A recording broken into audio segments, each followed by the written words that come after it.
So today's session covers remote procedure call. So this RPC approach actually extends the common programming abstraction of the procedure call to distributed environments. So this allows a process to call a procedure in a remote node just like a local procedure. So this helps in achieving a high level of distribution transparency.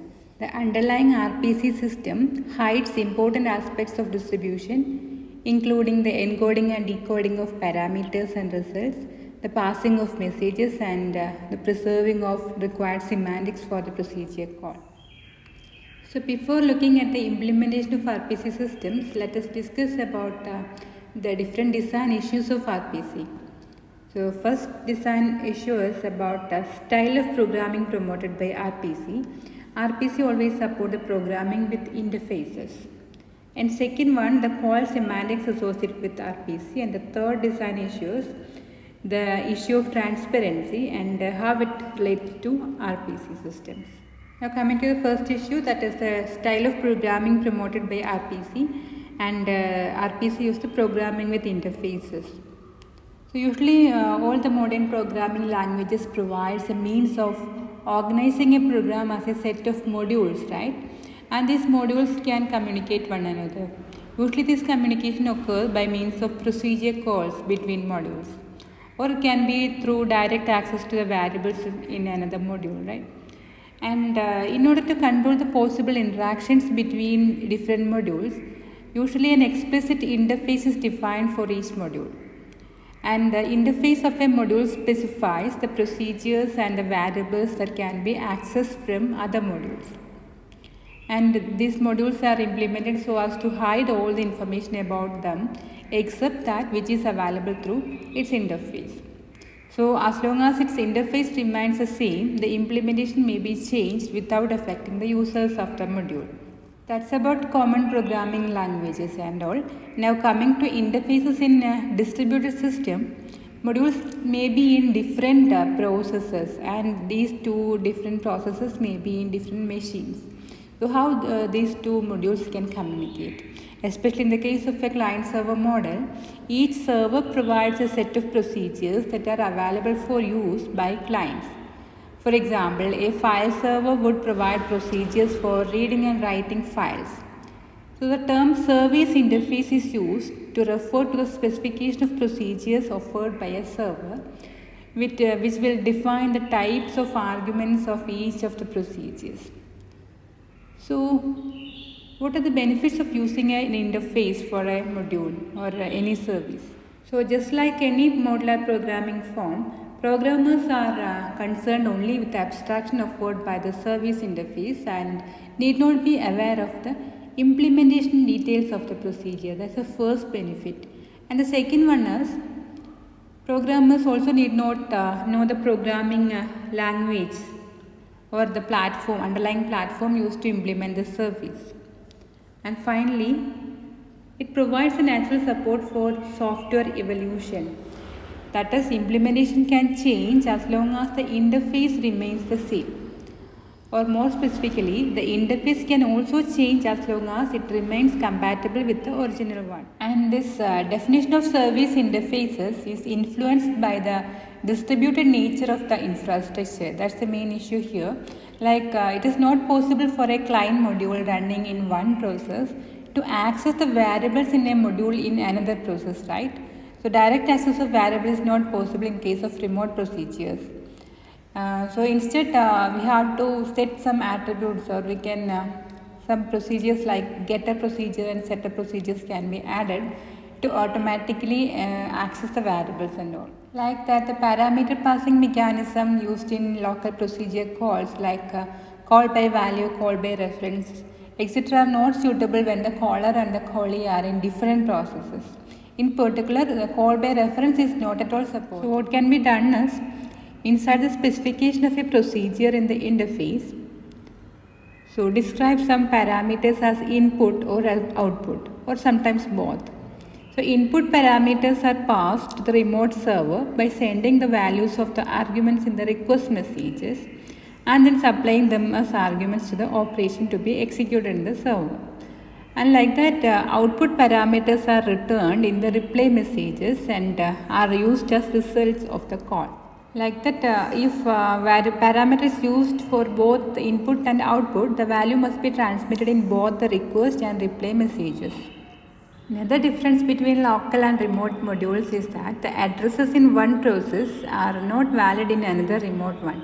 Therefore, addresses cannot be passed as arguments or returned as results of calls to remote modules. Now, the second design issue is call semantics associated with RPC. In case of local procedures, local procedure call, the semantics are always exactly once, meaning that every procedure is executed exactly once. Whereas in case of remote procedure call, three different call semantics are there. One is maybe semantics, at least one semantics, and at most one semantics. So we can see one by one. First one is maybe semantics. With maybe semantic, the remote procedure call may be executed once or not at all. It arises when no fault tolerance measures are applied and can suffer from the failures like omission failures or crash failures.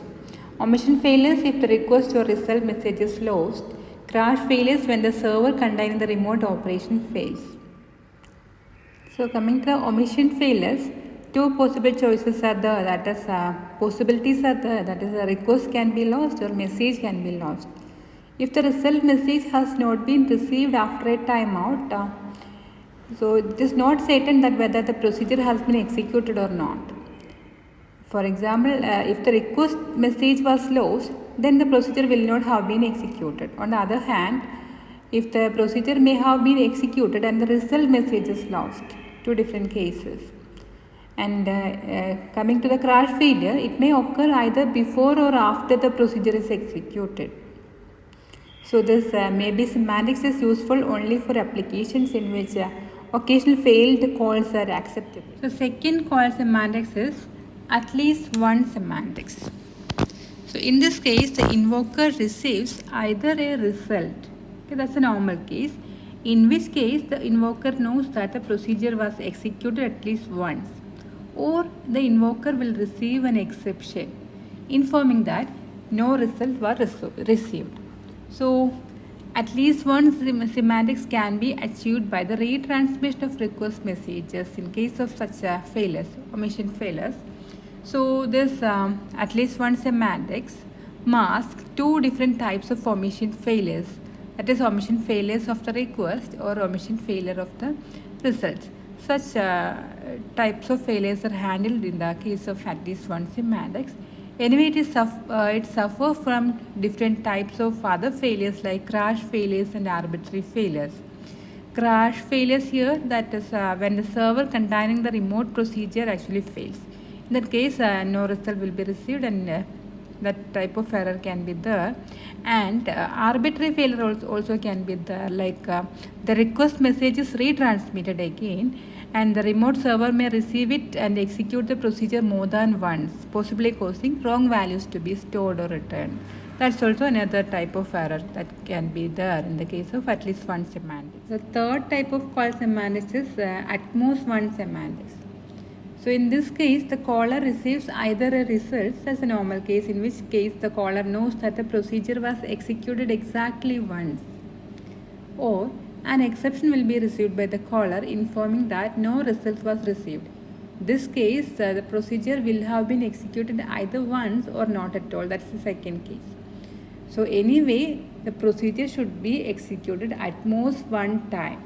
Result may or may not be there due to some errors. Anyway, the procedure should be executed at most once. Now coming to the next key issue, that is transparency. So the originators of RPC, those are Birrell and Nelson, actually aim to make the remote procedure calls as much like local procedure calls, like no distinction even in syntax between a local and a remote procedure call. So all the necessary calls to marshalling and message passing procedures were hidden from the programmer making the call. So although these request messages may be retransmitted after a timeout, this is completely transparent to the caller to make the semantics of RPC just like that of a local procedure call. In short, The RPC strives to offer at least the location and access transparency, that is hiding the physical location of the procedure and also accessing local and remote procedures in the same way. And the middleware can also offer additional levels of transparency to the RPC. Anyway, these RPCs are more vulnerable to failures than local ones, right? Because they involve a network, another computer, another process, etc. So whatever semantics like at most, at least, etc. is chosen, there is always the chance that no result will be received, and in case of failures, it is definitely impossible to distinguish between failure of the network and failure of a remote server process. So this requires that the clients making remote calls are able to recover from such situations. And also the latency of RPCs is several orders of magnitude greater than that of a local one. So this demands that programs that make use of remote procedure calls need to be able to take this factor into account and should minimize the remote interactions. Now let us go through the implementation of RPC. So the different software components required to implement the RPC, both at the client side and the server side. So in the client side we have a step procedure, and in the server side we have a dispatcher together with a step. So we can see how it actually works using the figure. So this is how the different software components are organized in the client process and server process. So inside the client we have a client step procedure. Okay. So for each procedure in the service interface, it will have a step procedure, and this step procedure behaves like a local procedure to the client. But instead of executing the call, it just marshals the procedure ID and the arguments into a request message.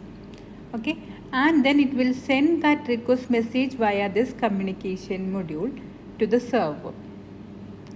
Like that, when it receives a reply message, it just unmarshals the results. So in the case of server also, we have a set of modules we can see one by one. So the server process contains a dispatcher together with one server step procedure and one service procedure. So corresponding to each procedure in the service interface, we have three different components, that is dispatcher, step procedure and a service procedure. So the dispatcher selects one of the server step procedure according to the procedure ID in the request message. Now the server step procedure will unmarshals the arguments in the request message, calls the corresponding server procedure and marshals the return value for the reply message. So service procedures implements the actual procedures in the service interface. The client and the server step procedures and the dispatcher can be generated automatically by an interface compiler from the interface definition of the service.